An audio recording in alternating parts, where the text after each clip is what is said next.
do another mini kill count, where we tally up the victims and all our favorite horror media and show you how they were made, but mini. I'm J. Payne Janice, and today we're looking at the music video for Does She Know, the latest single from T-Pain. We've covered music videos on the kill count in the past, but we've never before covered something that we helped produce. That's right, this music video is a Dead Meat production! Seriously, 2024 is like the coolest year ever for us. Does She Know is a moody track with horrorcore stylings, with lyrics about the paranoia of having an affair. That genre inspiration is what led to this collaboration between us and T-Pain's record label, Nappy Boy Entertainment. T-Pain, short for Tallahassee Pain, after his hometown in Florida, is a multiple Grammy-winning singer, songwriter, and record producer. He first blew up in the mid to late 2000s with singles like I'm Sprung, I'm in Love with the Stripper, Buy You a Drink, and Bartender. His music basically scored my college years. Hearing those songs instantly transports me back to parties and frat basements. T-Pain quickly became known for his use of auto-tuned vocals, which was a stylistic choice he made as a way to stand out amongst the crowd. It worked, to great success and some detriment. Though many other artists adapted it for their own hit singles, Pain occasionally drew ire from others who dismissed the style. Usher was my friend.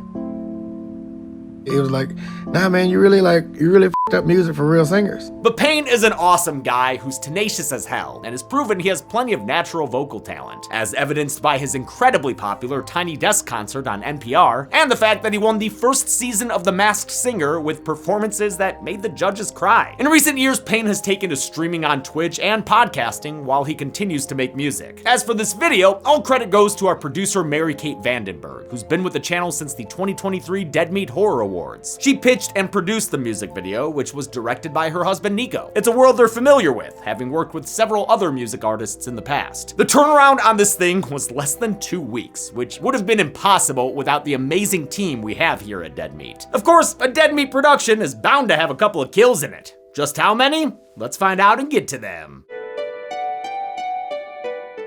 The music video begins with a house that you really shouldn't throw stones in. Alex is taking a night swim, unaware she's on camera for a watcher in the woods. While she freshens up inside, her black-clad stalker breaks in looking like she'd better call Saul. A psycho shower shop forebodes tragedy, but not for Alex. Instead, it's the stalker Anne who winds up on the pointy end of a surprise stabbing.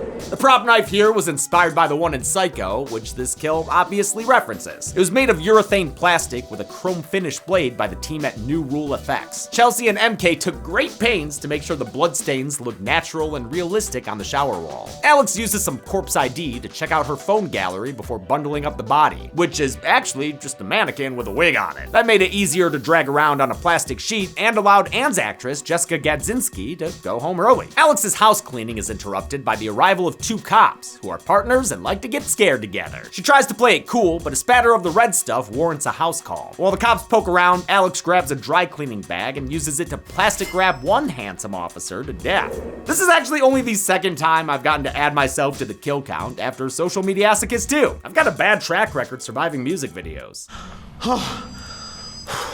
For a minute, I thought I was dead meat. The cop's body is discovered by his partner, but before she can call it in, she's jump cut up with a fireplace poker and finished off with a spurty stab.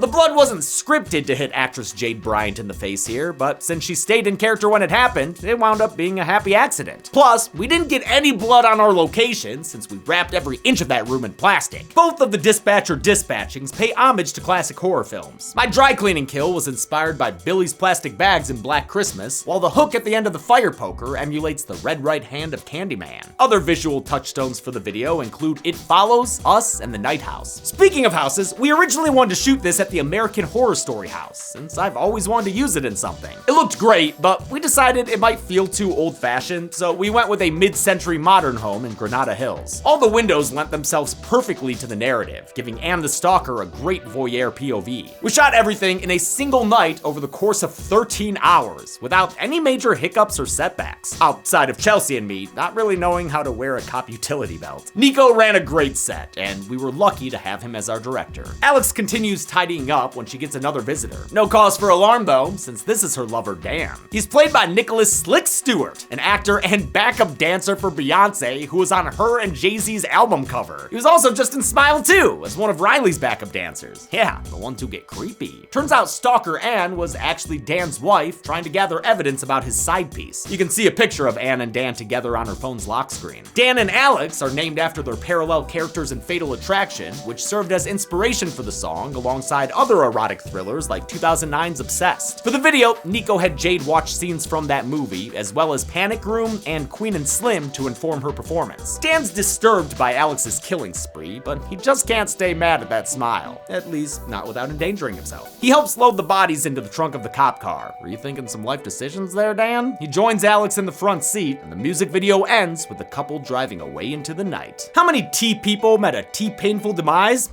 Let's find out at the numbers. Oh, you're gonna hear them from me. 3 people died in the Does She Know music video, consisting of 1 me victim and 2 female victims. That gives us this T pie chart, an account and gender breakdown we've seen 4 times before on this show, most of which were in pretty recent episodes. With a runtime of 236 seconds, we had a kill on average every 78.6 repeating seconds. I'll give the golden chainsaw for coolest kill to Officer Chelsea, since it was the bloodiest of the bunch. Spurdy. Dual machete for lamest kill will go to, no one! Fully because of bias, and you can't do shit about it! And that's it. Does She Know was released in 2024 by T-Pain, who we are so honored to have worked with on this thing. Until next time, I'm James A. Janice.